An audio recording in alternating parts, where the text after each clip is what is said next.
You're watching Ahmednagar City Channel. नमस्कार, मी Saloni Khindari, ATV news मध्ये आपल्या सर्वांचे स्वागत.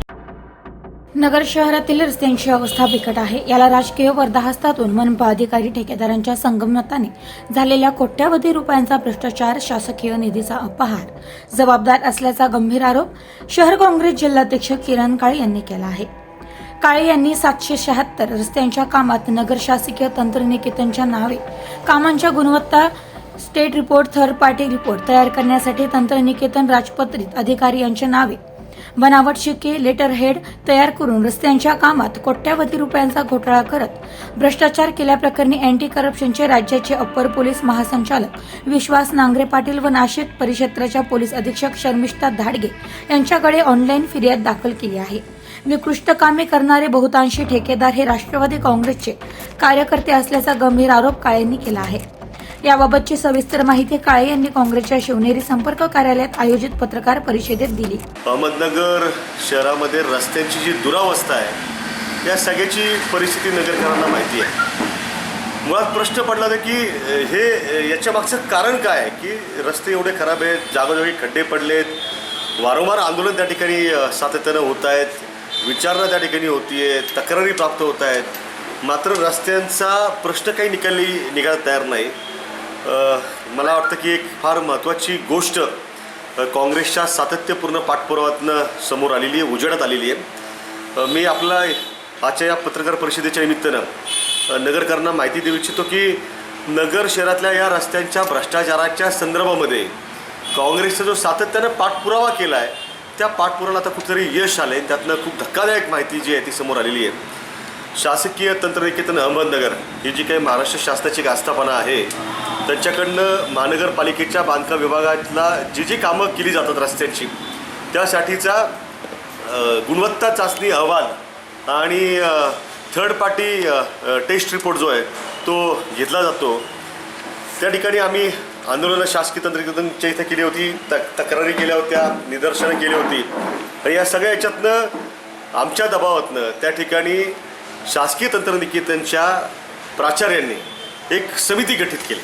त्यासाठीचा आदेश जो आहे तो आदेश त्यांनी त्या ठिकाणी काढला होता आणि त्या आदेशाच्या माध्यमातून त्यांनी त्या ठिकाणी स्थापत्य आणि यंत्र अभियांत्रिकीचे प्राध्यापक लोक जे आहेत, त्याच्यानंतर काही अधिव्याख्याता जे आहेत आणि प्रबंधक जे आहेत, अशी 5 जणांची समिती गठीत केली होती. या समितीच्या चौकशीतनं त्या ठिकाणी अत्यंत धक्कादायक असा भ्रष्टाचाराला त्या ठिकाणी पुष्टी देणारा अहवाल त्या ठिकाणी समोर आला आहे. त्यांनी त्यांच्या अहवालात म्हटलं आहे 16 जूनला त्यांनी त्याचा आदेश काढला होता की 2016 ते 2020 या दरम्यान जी कामं त्या ठिकाणी झाली, त्यांचे जे काही टेस्ट रिपोर्ट महानगरपालिकेकडे जवळपास 879 जे उपलब्ध होते त्या 879 टेस्ट रिपोर्टची त्या ठिकाणी त्यांनी पडताळणी केली समितीने आणि त्या पडताळणीमध्ये असं आढळून आलं की जवळपास 725 चाचणी अहवाल आणि 51 थर्ड पार्टी टेस्ट रिपोर्ट जे आहेत ते त्या ठिकाणी बनावट असे आहेत. बनावट म्हणजे काय तर शासकीय आस्थापनेचा शिक्का, शासकीय आस्थापनेचा लेटर हेड, शासकीय आस्थापनेच्या राजपत्रित अधिकाऱ्याचा शिक्का हे सगळं बनावटरित्या त्या ठिकाणी तयार केलं गेलं आणि त्याच्यातनं आता हे निष्पन्न झालं आहे की जवळपास 776 कामांमध्ये त्या ठिकाणी अशा प्रकारे बनावट पद्धतीनं कागदपत्र त्या ठिकाणी तयार करून त्याच्या आधारे कोट्यावधी रुपयांची बिलं जी आहेत ती निकृष्ट प्रकारच्या रस्त्यांची कामं करून लाटली गेली. या संदर्भामध्ये राज्याचे अप्पर पोलीस महासंचालक श्री विश्वास नांगरे पाटील साहेब आणि नाशिक परिक्षेत्राच्या लाचलुचपत प्रतिबंधक विभागाच्या SP ज्या आहेत शर्मिष्ठा धाडगे यांच्याकडे ऑनलाईन पद्धतीनं त्या ठिकाणी मी काँग्रेसच्या माध्यमातून फिर्याद दाखल केलेली आहे आणि त्या ठिकाणी त्यांना सांगितलं की त्या फिर्यादीमध्ये की लाचलुचपत प्रतिबंधक कायद्याचा कलम 7 आणि 13 जो आहे त्याप्रमाणे त्याचबरोबर भारतीय दंड संहितेच्या IPCच्या कलम 420, 467, 468, 471, 466, 120B, 196, 201, 202, 204, 475, 476, 477 आणि 34 अन्वये त्या ठिकाणी यांच्यावरती गुन्हा दाखल झाला पाहिजे. ही सगळी कलमं जी आहेत ती भ्रष्टाचारासंदर्भातली आहेत, अपहारासंदर्भातली आहेत, त्याचबरोबर बनावट दस्तऐवज तयार करून त्या ठिकाणी फसवणूक करण्यासंदर्भातले आहेत आणि या सगळ्याला 7 ते 10 वर्षाची शिक्षा आहे। या सगळ्याच्यामध्ये 2016 पासून ते 2020 पर्यंतचा अहवाल त्या ठिकाणी आता कागदावरती समोर आला आहे। मात्र 2020 पासून ते 2023 पर्यंतची त्या ठिकाणी चौकशी अजून होणं बाकी आहे। 2016 ते 2023 या सगळ्या प्रवासामध्ये जवळपास 6-7 वर्षांच्या प्रवासामध्ये त्या ठिकाणी जवळपास महापालिकेमध्ये 8 आयुक्त त्या ठिकाणी होऊन गेले। म्हणजे अगदीच्या आत्ताचे विद्यमान आयुक्त जे डॉक्टर पंकज जावळे यांच्यापासून ते मागे डॉक्टर दिलीप गावडेंपर्यंत जे आयुक्त ते आयुक्त आणि महानगरपालिकेचे शहर अभियंता जवळपास 6 शहर अभियंता होऊन गेले। मग आत्ताचे शहर अभियंता मनोज पारखे असतील, त्याच्या आधीचे शहर अभियंता श्रीकांत निंबाळकर असतील आणि अगदी पाटील यांच्यापर्यंतचे सगळे अभियंते। सार्वजनिक बांधकाम विभाग जो आहे महापालिकेचा, तो ज्यांच्याकडे उपायुक्त म्हणून होता पदभार, ते सगळे उपायुक्त या काळातले, बांधकाम विभागातले संबंधित कर्मचारी अधिकारी त्या ठिकाणचे, लेखा विभागातले कर्मचारी अधिकारी, ऑडिटर्स, ठेकेदार संस्थांचे भागीदार, या सगळ्यांना या फिर्यादीमध्ये त्या ठिकाणी आरोपी करण्याचं जे काही आहे ते नमूद केलेलं आहे। मला खरं तर आश्चर्य वाटतं की या सगळ्या परिस्थितीत एवढा गंभीर भ्रष्टाचार महानगरपालिकेमध्ये झालेला असताना सुद्धा त्या ठिकाणी महानगरपालिकेच्या आयुक्तांना आम्ही वारंवार त्या ठिकाणी पत्र दिली, त्या ठिकाणी निदर्शनं केली, त्याच्यावर आम्ही त्या ठिकाणी पाठपुरावा केला। इनफॅक्ट 1 जूनला त्या ठिकाणी आत्मदनाचा इशारा देखील दिला कलेक्टरांच्या दालनात आम्ही करू म्हणून। त्यांनी आम्हाला लेखी आश्वासन पोलीस स्टेशनमध्ये दिलं होतं की आम्ही याच्यावरती 1.5 महिन्याच्या आतमध्ये चौकशी करू, कारवाई करू। प्रत्यक्षामध्ये कोणतीही कारवाई त्या ठिकाणी आयुक्तांनी केली नाही।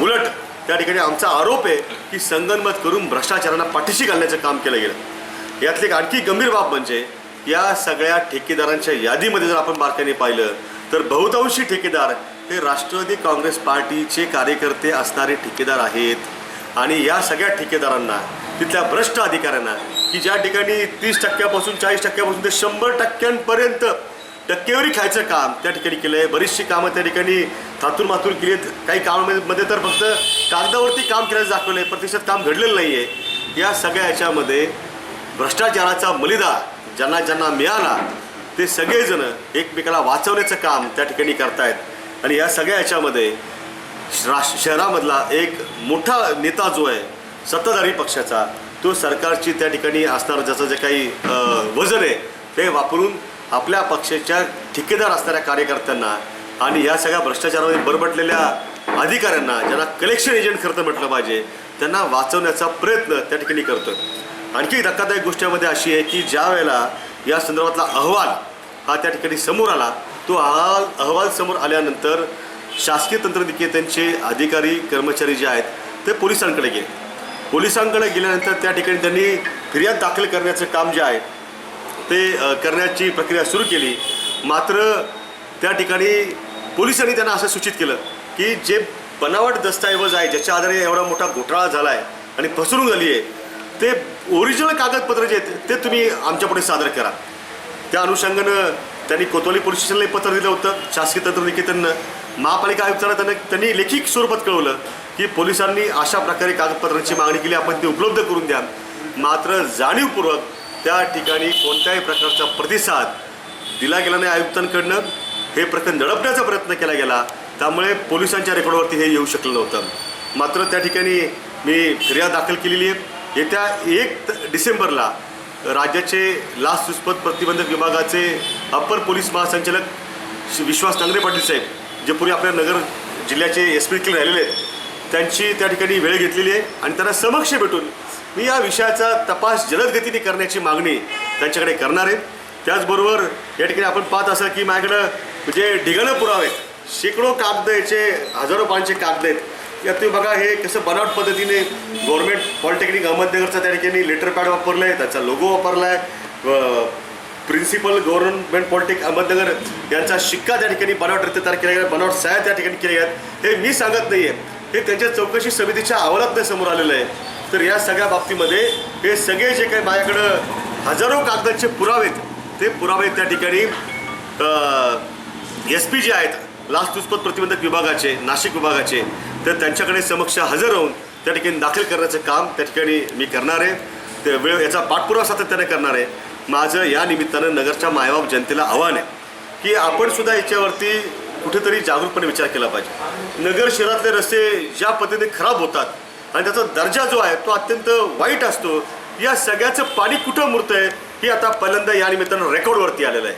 त्याच्यामुळे अशा पद्धतीचा आजपर्यंतचा सगळ्यात मोठा घोटाळा आपण याला म्हटलं तरी हरकत नाही, तो आता तपासांती या ठिकाणी आलेला आहे.